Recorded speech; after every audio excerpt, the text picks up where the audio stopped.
Start at the beginning.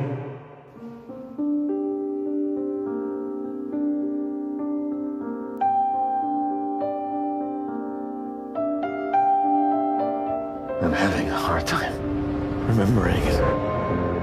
Equals comma Caleb. Tell me how you got here. Classification U454.1. Mobiles.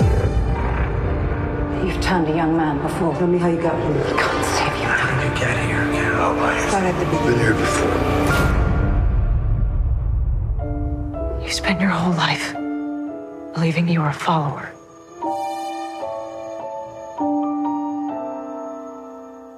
And lead.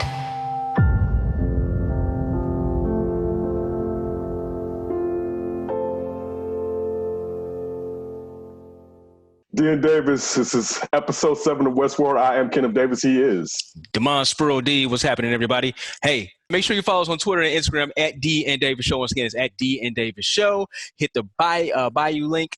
I'm just saying bio link. There you go. And take you to everywhere we're at. Simply search for D and Davis Show, D and Davis a Flip, and Westworld Flip. Ken is on Twitter at That's Davis IG as well. And Ryan Bukovetsky, the producer of everything. Ryan B. Ski on Twitter and Ryan B. Ski 1 on Instagram. all right.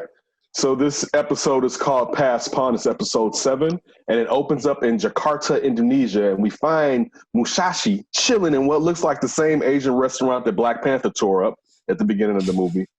He sends a henchman out, tells dude, listen, if you don't take care of this, it seems like he's going after Sirach, because remember, this Musashi is Dolores as well as one of Dolores' clones. All right, and tells him, if you don't do this, don't bring your asses back. He gives him a package. We think it's maybe a bomb or whatever. While he's sitting there, he gets a call from Dolores Charlotte, or Crispy, I guess we'll call her now, from Crispy. Crispy basically is like, listen, he was like, is this you, Crispy? And she was like, yeah, you thought I was dead because she's taking us all out? And you need to get up out of there, because I sent some of my friends, and somebody that we've been waiting to reappear actually jumped out, and we found out the girl power faction with Clementine Pennyfeather. And later on, we see a Kane, who we saw when they were in the Asian world where Musashi came from. But first you see Pennyweather, Clementine comes, and basically is like, yo, what's on, partner? And starts cracking fools with glasses, and she's an assassin. Maeve trained everybody up, all right? It's like one of those things from the Matrix where you download everything that you need to get on you martial art-wise, because all of a sudden Clementine, and the best part of it, she was tragically always, it seemed, as someone who was taken advantage of outside of Maeve, being that she was a young call girl in that situation. And we know how people treated the hosts, let alone call girls hosts or whatever. And Musashi made a joke about that, too. What did he say, D? He basically said, like, I knew y'all for sale, but you found a better seller, something like that. Basically, she's like, we ain't for sale this time, baby. Right. Yeah. So she's sitting there, and they're going that she grabs the guy, she kills him, and then Musashi takes out one of them briefcase machine gun giddy ups, high capacity, and it's the worst shooting I've ever seen in my life, because Clementine has one man in front of her and her head this much out, and he is shooting that bad boy and does not nick her one good time. Right? He kept hitting the dude, but the bullets wasn't going through. You're a robot. It's TV. Shoot at the head. Treat it like it's Batman. So then as Musashi is exiting out, he's breaking out while Clementine is still taking on his thugs. And all of a sudden we see a Kane. She just jumps out and stabs Musashi. And then the illest move of the night, she dips under him, goes around, and just cuts him in half. Now, I know we were all thinking at this point, because I'm sitting there, I'm like, wait, don't forget his pearl. And the next scene we see, here comes Clementine. She grabs, not Clementine, McCain grabs Musashi's head, and they walk out of the restaurant as badasses as they possibly could be. Absolutely. Then we switch back into what we've really been looking at and investigating, and this is a Caleb episode, as we mentioned last week, and of course the previews basically showed us. And this opens up with jumbled images of Caleb and his reconditioning. The main question that keeps popping up is who killed Francis Kid Cudi, which we basically said last week. I said, and D was like, yeah, Ryan, you kind of didn't, you were like, yeah, but real time, it goes real time, and Dolores and Caleb approached the reconditioning center, and he asked Dolores about killing everyone in Westworld. And I guess this is also to point out that Caleb realizes now, but he's not an idiot, and he had military training, because we found out when he was like, dude, what's up with you taking all them shots and you not dying? Now, we don't know if they had a conversation and she told him that she was a host, but common sense is she's not a human being, because you can't take that, and we didn't take your ass to the hospital, all right? She mentions that he basically asked her, did you do all that killing on Westworld? And she mentions that she had to do whatever she had to do to survive. And Dolores wants a place for her kind to all be free. She mentions that people still have a chance. And getting back to if she's truly evil, all right, that Caleb has to leave. Because that's one thing that I mentioned in the past shows that I thought what Dolores maybe was working for was him.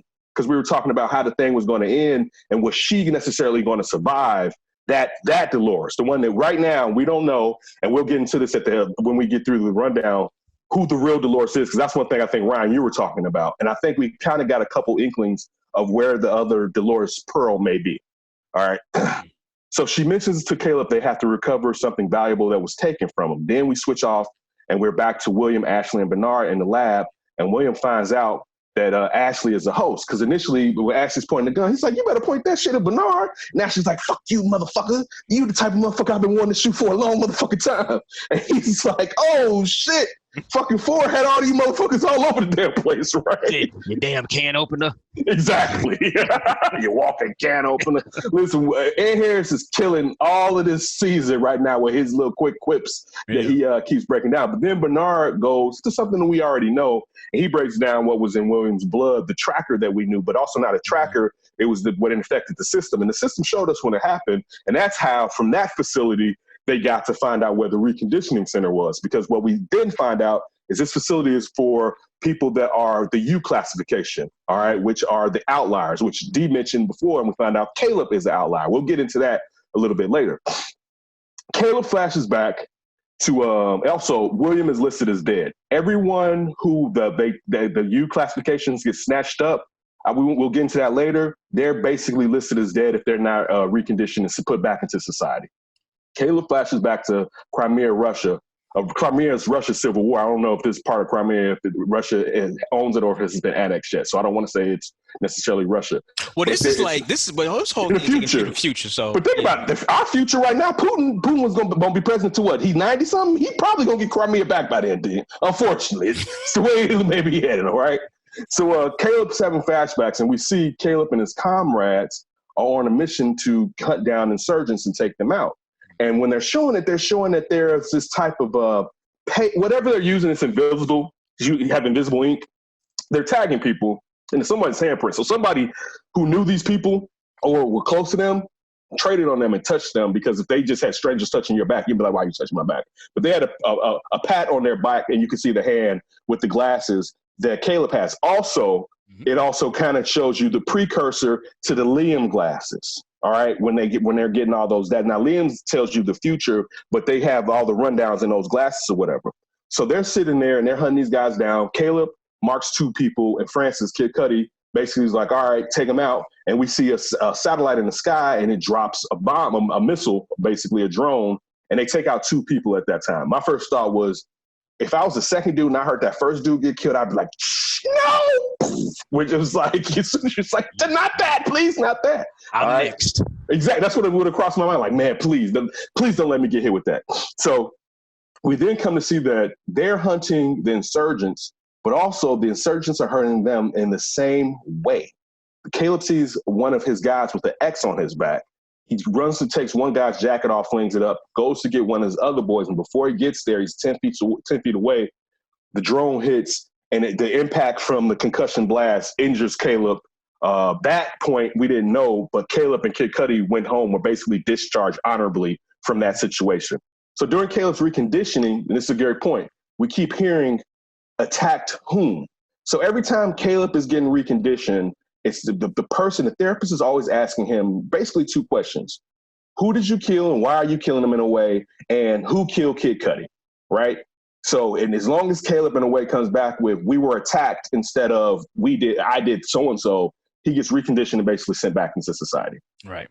Caleb and Francis were the only ones left, and they went back according to Caleb. Real time, Dolores and Caleb are outside of the reconditioning center. Dolores and her wonderful toys kick it off again, and she basically takes out every soldier. Every time I see Dolores in these toys, I hear old Batman and Jack saying, where does he get those wonderful toys from? Because she has the best toys that are out basically right now, how she took those guys out with that drone. And we gotta ask the question, who to send that to her too. We are. I think we know in a way. Well, I got a theory on it. Okay. All right. Caleb starts real time. Dolores and them outside. Caleb, they get inside after she kills all of the guys with this gun and the drone. They go back in, and Caleb starts to have flashbacks of his therapy sessions. Dolores mentioned that this is going to be hard, but it's needed if they have to find Solomon. One thing too, I want to point out, D, and you mentioned in the past show that Solomon was Rehoboam. Solomon isn't Rehoboam. He's the pre. He's the pre one. He's the pre one, right? He's the pre. Rehoboam is 2.0 Solomon. Right. All right. And then we find out that Solomon inherited some of Arnold Sanak's brother's schizophrenia. So it's a somewhat off computer, which in a way may make the algorithms even better because it's not necessarily just using logic. I got a question for both of y'all real quick. Do you two, either one of you two knows Arnold's brother's first name? John. Gene. It's probably John. It's probably John. Yeah, John Mount. Y'all say like John. Like Jean-Luc. John, like the commercial with the coffee. Jean-Luc. Y'all remember that one? I know you do. You don't remember like the that nasty coffee that comes in the can? Nasty coffee. Because Afton drinks it. It's like instant coffee. No. It comes in a tin that's like, it's round like this, and it has a plastic top, and it had like, it was fashionable in the 90s and 80s. And there was a commercial where these two women are talking about their trip to France, and it's like, you remember his name? And they're drinking the coffee, and she's like, John. They both say Jean-Luc. All right, back to this. So, I appreciate the D-turn. I appreciate you guys. So after they enter the building, Caleb notices that there's a military grade EMF machine right there at the beginning of the building. So Solomon mentions that the variant that would have Caleb there. He basically is like, oh, if I'm here right now and Caleb is here, that's variant 5567767. So because remember, Solomon predicts everything, and just like a host, he sees past, present, and future. So he basically, one of the reasons Caleb is picked up is at one point he saw that Caleb would be a revolutionary and try to do something to him. All right. But he did not see Dolores there because initially he's like, I have nothing for you. And Dolores is like, that's because I'm like you, baby. And he was like, motherfucker, you ain't shit like me. Let me tell you that off, chumps. You was built for pleasure.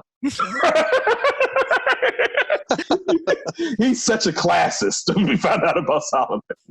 So anyway. You prostitutes. Exactly. So even though she's not. Dolores wants Solomon to come up with a variation plan that could change the world.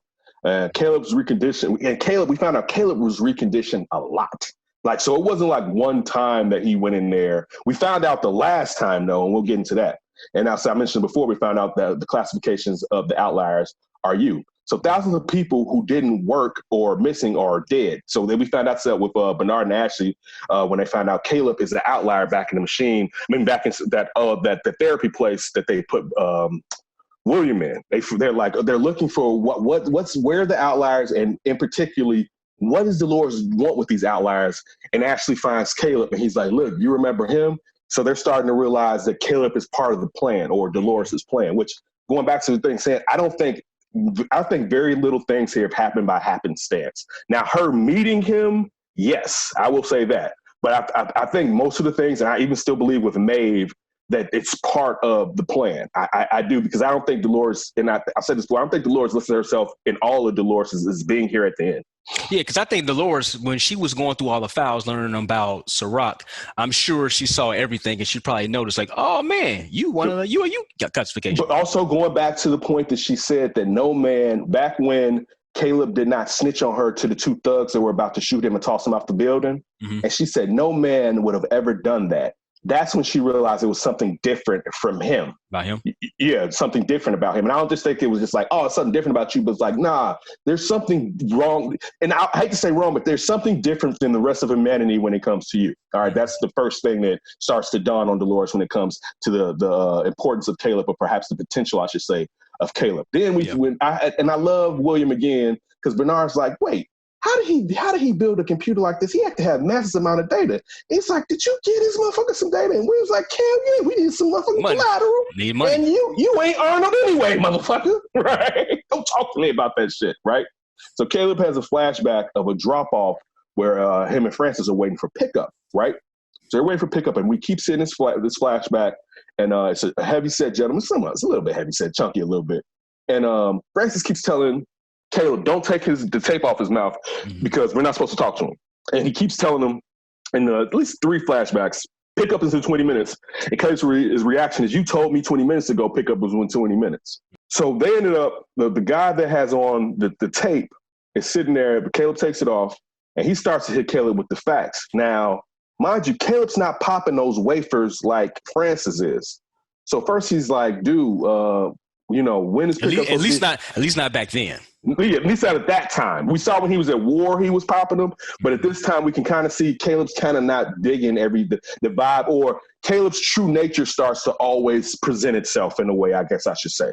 So the guy starts to sit there and point out to them, like, who do you think you are? Because they think they're just kidnapping ransom. He's like, you think y'all just kidnapping ransom? He's like, either I'm going to be 6 feet under or they're going to put me on ice going back to the reconditioning center. And we'll get into that a little bit later. So they're sitting there. And then the guys, Francis leaves.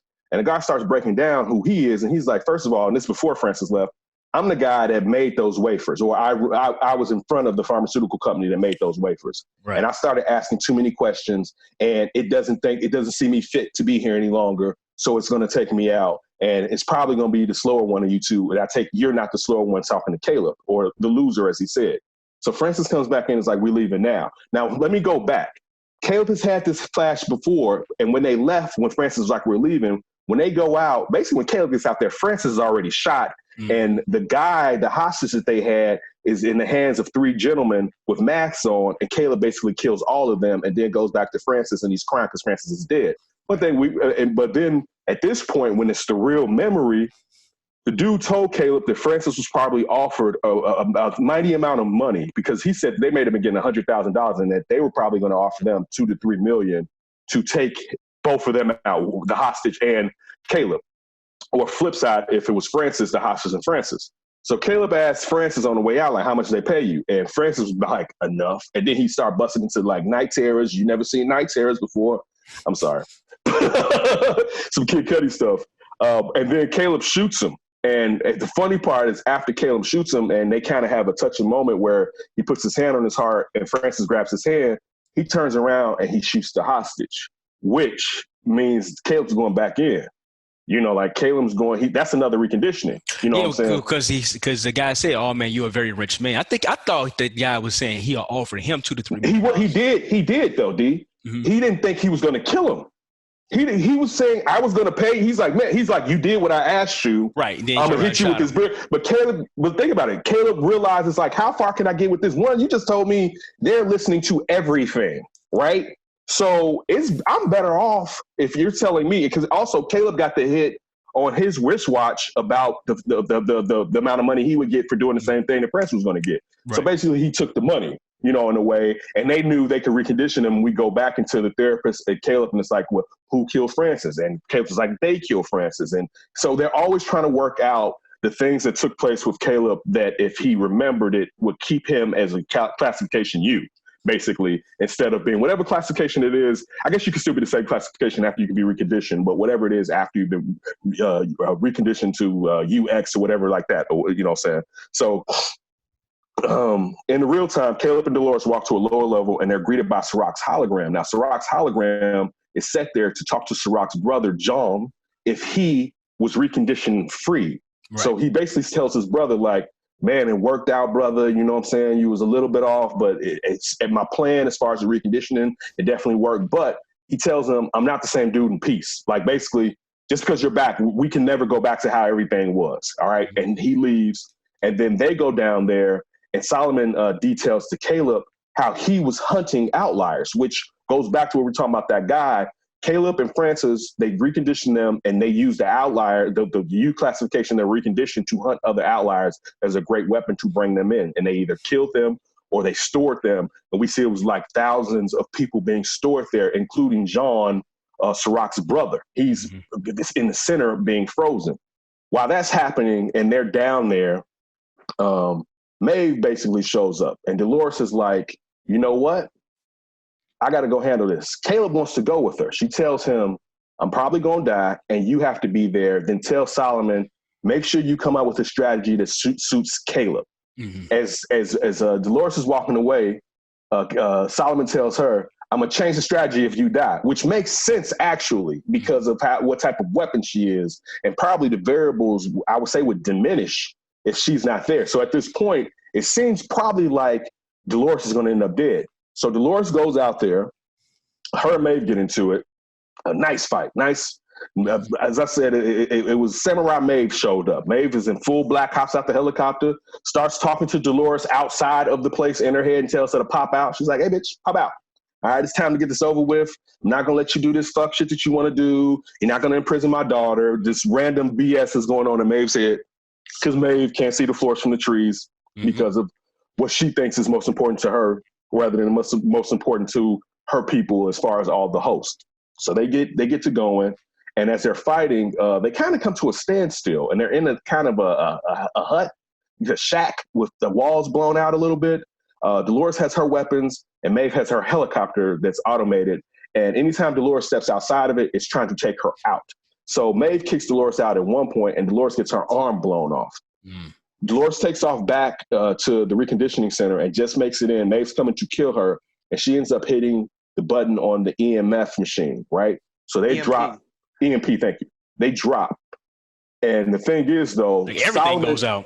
Yeah, Solomon is downstairs giving the strategy or giving whatever the drug or the key to the strategy to Caleb. But after he gives him the strategy, he's about to warn him when the EMP knocks him out. Right. So, and Caleb, for some reason, doesn't seem to even care because he's just his mindset is now on everything Dolores told him about. He has to be the leader, and basically he's supposed to be the savior for civilization. Another thing too, Dolores hints a lot about not necessarily bringing her people back, but helping man a lot in this episode. Like she tells Caleb, Arnold Sirach killed my people. Basically, we're all exterminated, but we're trying to see if we can save humanity. And that's basically, the gist of it. They go back. There's a little bit with Bernard and Ashley. And William basically tells them to kill me now because I'm going to kill y'all. He said he's figured out what he has to do, and he basically goes off into do William-ass stuff. And then also going back, Caleb comes back, grabs Dolores, and gets up out of there, and the episode ends. Yeah. A few things that hopped out to me, even going to the top of the episode. It looks like Hale, some way, somehow, body was reconstructed. It wasn't. I don't know what it was, but you can see on the side of it. I'm not saying that she was fully reconstructed. Yeah. You can see on the side of her face, it's still like she was kind of, charred a little bit. But the biggest thing it seems as if she thinks that Dolores took her out. Which you brought up the last episode. See, so I think that's twofold. One, I'll say this. I don't think she's reconstructed. I think she's sending that image so people can't see how bad she is because it looks more like a mask. Or I don't even want to say it's an actual mask. I think it's more of a holographic mask. It could be. Because that's why it's that light color. It's very faint if you look at it. She almost kind of looking within the shadows. But yes, exactly. Yeah. Like it's not even on her face, but it's like right off of her face. Because we see so many times, we see holograms coming through with Sirach and other people. You see so many holograms. So it definitely could have been that. But you brought up that Dolores killed her last week. That Dolores was the person that killed her. I think so, yeah. But see, I don't even know.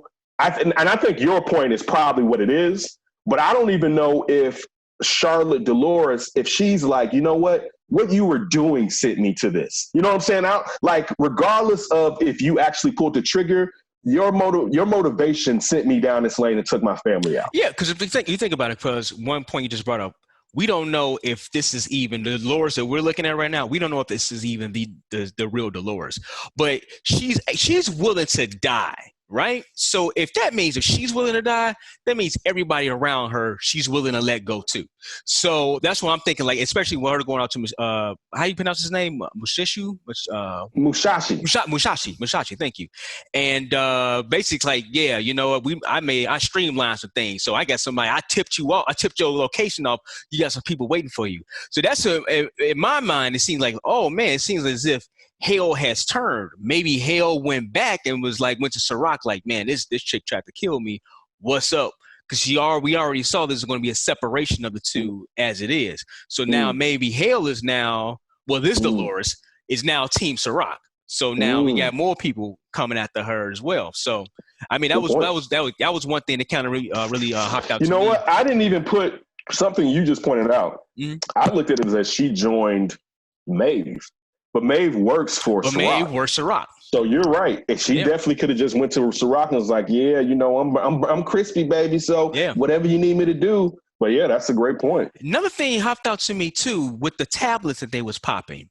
Francis and Caleb was kept on popping. The very first, the guy in the first episode that Dolores killed, he was popping those too. I wonder if he was an outlier. Because the only people I've seen pop those tablets have been outliers. I haven't seen anybody else. I mean, we've seen a lot of drug use through this season, but nobody's ever been taking But those. you know what? It's funny. I thought they were always referring to that drip. Remember when those two guys, when they were back to when they were going to kill Caleb at the construction site, and they referred to military grade, right? They was like, you got military, and they basically was like, you ain't using it. So I think that you're probably right, but I think that that's something that people could have that's been in the military. But I thought initially it was the drip in Caleb's mouth because he wasn't using that. That wasn't turned on. That's what I initially thought. Yeah, and I'm trying to think, is anything else that really hopped out to me? But one thing that did hop out at the end, we had Bernard, you had Ashley, and you had William at the gas station. And one thing that Bernard told Ashley said, Caleb is saying here to destroy humanity. So I'm that's obviously going to be the next episode, but he's saying he's sent to destroy humanity. So we don't know. I mean, we know Dolores's intentions, but now that she now has this pawn, as you said, the name of this episode what was the name of the episode again? Past pawn. She is possibly using Caleb as a pawn to now destroy humanity. So it was a good episode. Or Dolores Charlotte. There's actually could be. I think Caleb is the pawn, but there actually could be several people that are the actual pawns. Could be. Ryan, what do you think? One other thing I thought was cool about pass pawn, that's specific in chess. It's that pawn that if it reaches the baseline will turn into a queen. So it is unopposed on the chessboard. Okay. So it's something small that can turn into something huge, a deadly weapon that is unforeseen. Sounds like Caleb. Right. I don't know. For me, I was thinking, again, I've been kind of just going with the human perspective. Like, let's say you're humanity. Who would you want as your kind of beacon of hope? It's probably not Sirach, even though Sirach does offer a stable lifestyle that I guess in a way benefits the masses, but it certainly doesn't benefit all the individuals, and it represses a lot of people and sets it up for only a certain amount of people to succeed in this world.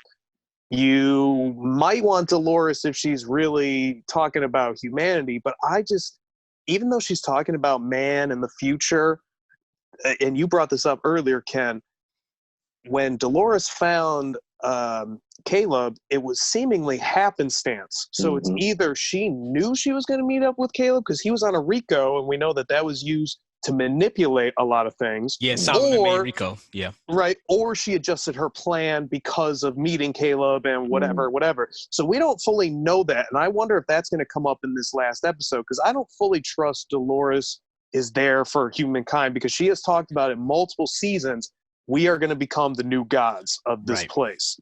And with Maeve, I just don't feel like Sirach can control her. I agree. And I think something's going to come up with that. And I wonder, is she going to break away and become her own side? Does she realign with Dolores because Dolores is better than Sirach and what he's offering? I feel like we still don't know quite who humanity wants, except probably it's Bernard. And I think Bernard is finally starting to play a factor into this thing, assuming William doesn't kill his ass. Ryan, I wouldn't be surprised if Maeve killed Sirach. That's what I think is going to happen. Like, Sirach has got to go down. But remember, we said that with the clicker. Like, I said that Maeve was going to get around the clicker. I think Maeve is going to take up, either she's going to be the lieutenant to Dolores or take up Dolores' mantle. Because even in that interaction that happened with Maeve talking about, like, you want to enslave my daughter, like, we know that's BS. Like, Dolores, let me put it like this. I don't necessarily believe Dolores wants to rule the host with an iron fist. I think she wants the host to be free. I don't think she has to be like, yeah, we're going to be free and I need to be the president. I don't think that's her motivation necessarily. But also one thing we have to remember, too, that was mentioned, when it was pointed out that Dolores has a tragic nature. Because that's when it seemed like Dolores was going to go out there and get killed by Maeve. That's how you kind of know that in that mention that it's not necessarily Dolores who's supposed to be the victor at the end, but she's supposed to begin the process for the victor to gain victory, basically. Mm. Yeah, that's a good point. I got a thing and then a question for you guys. Yeah, what's up? The other thing that I noticed, and now, of course, I'm forgetting what I was going to say, but with Bernard and the clicker, sorry. Ken, when you said the clicker with Sirac, I wonder, do you guys, and I guess this is two questions for you guys, but do you think that the clicker and Bernard have some kind of connection with Sirac having this clicker that he's using to control? I wondered. I mean, I did wonder, because it's like, if he can use that on Maeve, why couldn't he use it on another host? And it also, the thing about technology is the simplicity. Like when Lena Waithe has that device that can cause the machines to act up or unlock the gates, I'm like, if you just push a button, how does it know exactly what you want it to do? It's like you kind of tied to it, because remember when they tried to go get Caleb? Yeah, was it Caleb? Yeah, he was hitting the button. Not Caleb. Liam. They was hitting the button. It's like, oh, it's not working on him. He's a human.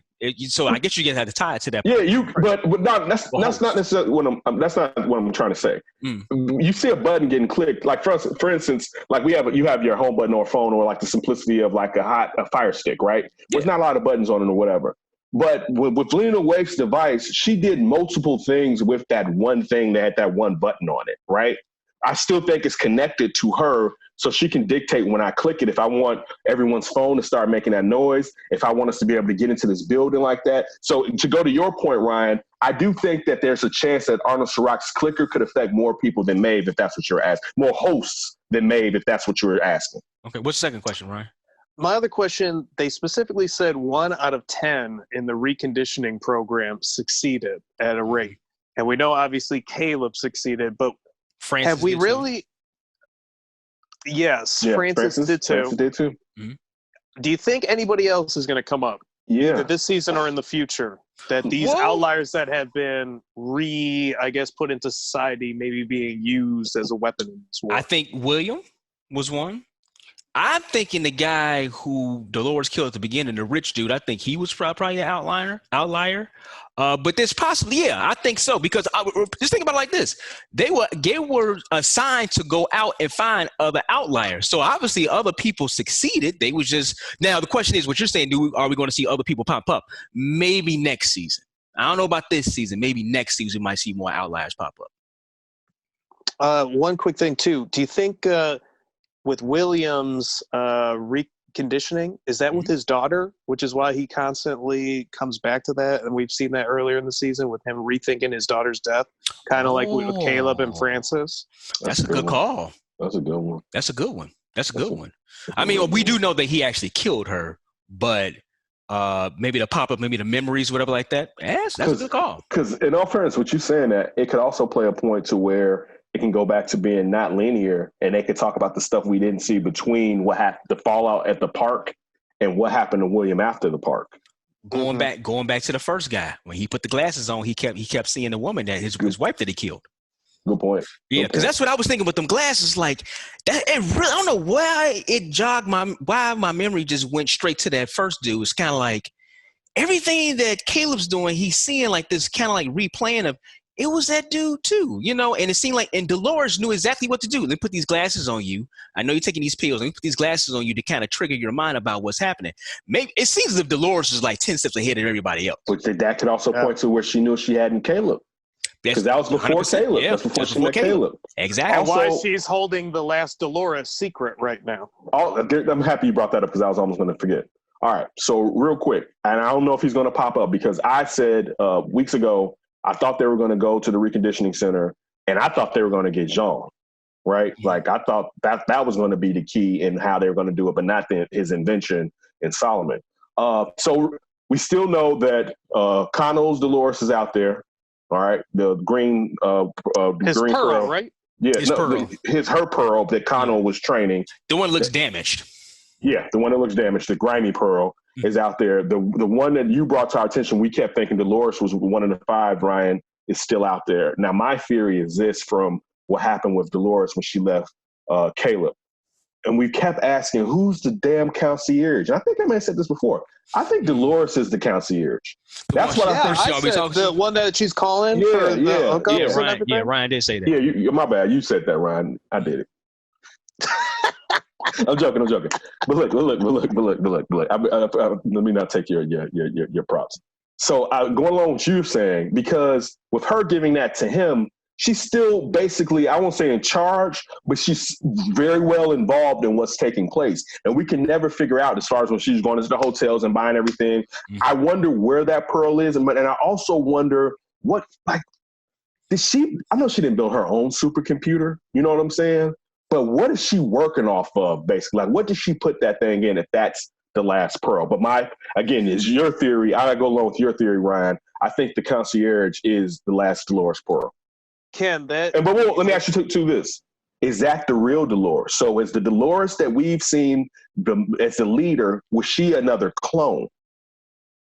I think so. The one that's just got the forearm blown off? Yeah. I think she a clone. Yeah, I guess. It's but hard. Ryan, real quick. What were you about to say before I said that real quick before we get out of here? Just like, if she's on the side of humanity, I could see there being another Dolores there. Like, I know I can only go so far. I have to hand off the baton to the next Dolores. If she doesn't want to end humanity, I wonder if that is the real Dolores. Okay. It's pretty good. Yeah. Ken, you got one last thought? Or you done? Take us out, bro. All right. Hey, that was a good episode. Next week, last episode of season 3. All right. D and Davis Westworld. Make sure you follow us on Twitter and Instagram at D and Davis Show. Hit the bio link, and you can get a link to take you wherever we are as well. All right. Demon's one at That Davis at Ryan B. Ski. We're going to get that next one out probably a little bit earlier since it's the last episode. Mm-hmm. Make sure you check out the flip this week, and we're definitely going to do a last dance. We'll figure out who the guest is going to be to break down the upcoming Bulls Last Dance. Dan Davis' show, of course, will be out too. We always appreciate it. Don't do anything crazy before you hear from us again. Keep your hands to yourself.